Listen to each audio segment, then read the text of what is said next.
Wait, what if I told you that one of America's historically great metropolises didn't just shrink, it imploded, not in a slow decline, but in a collapse that erased well over 1 million residents at its worst.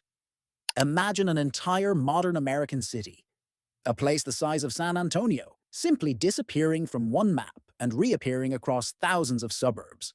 That city is Detroit, Michigan. From its peak in the middle of the 20th century, Detroit fell from roughly 1.85 million residents to barely a fraction of that number. And behind this dramatic fall lies a combination of economic dependence, racial inequity, financial engineering, and political decisions that compounded over decades.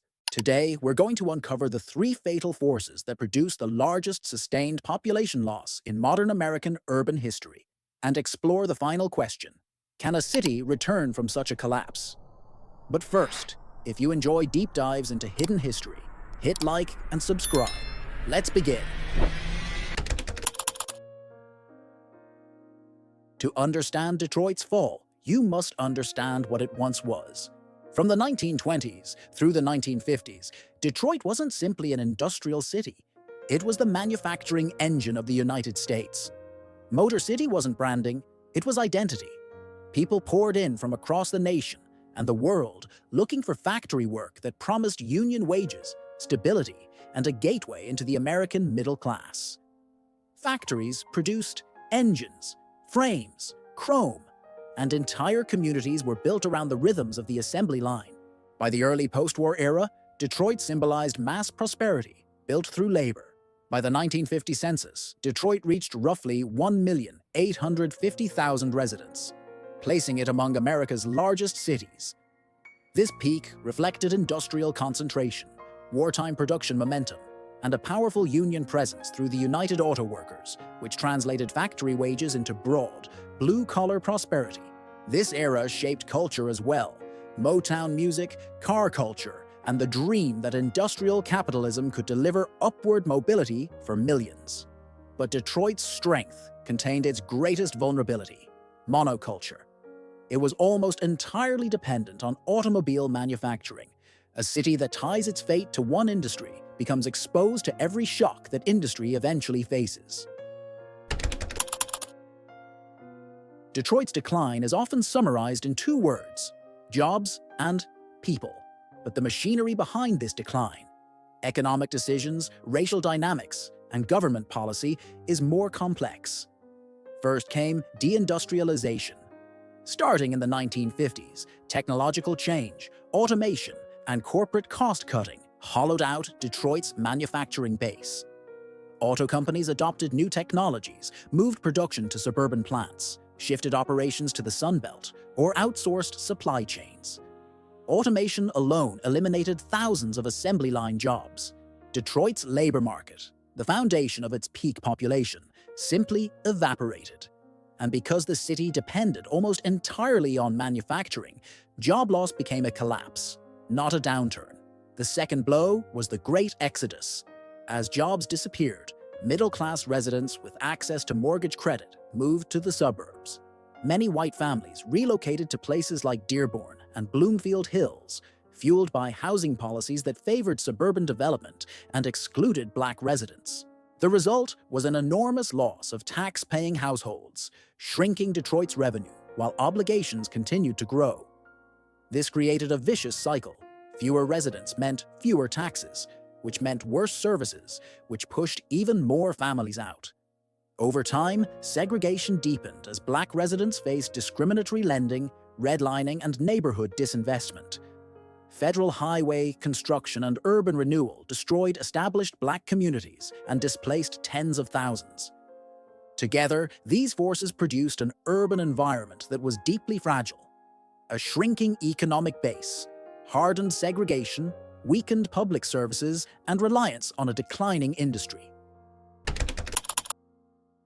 Structural weakness set the stage, but several flashpoints accelerated Detroit's descent.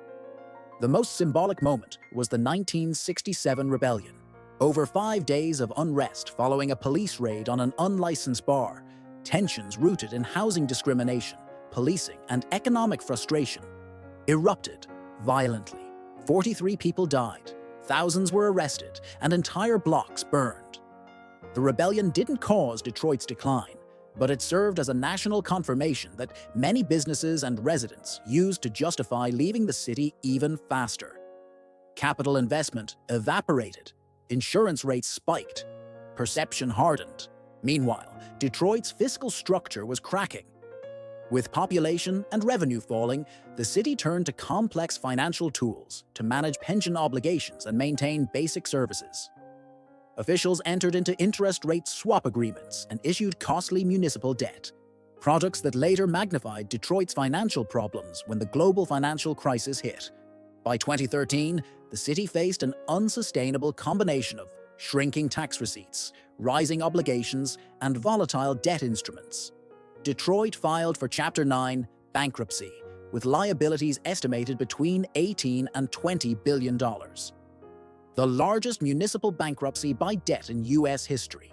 The human consequences were immediate. Streetlights went dark, police and fire response slowed dramatically, abandoned homes multiplied, and entire neighborhoods emptied. Detroit's collapse wasn't a single event. It was decades of economic shifts, racialized policies, and financial missteps compounding into a generational crisis. If Detroit's story ended there, it would be a tragedy. But the past decade reveals a more complex picture.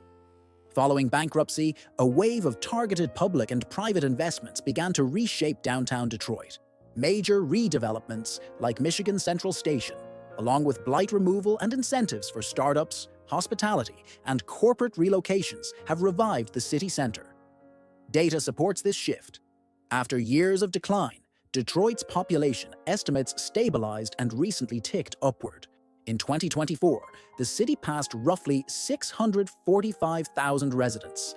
That's not a return to its peak, but it marks a turning point. Still, the recovery is limited.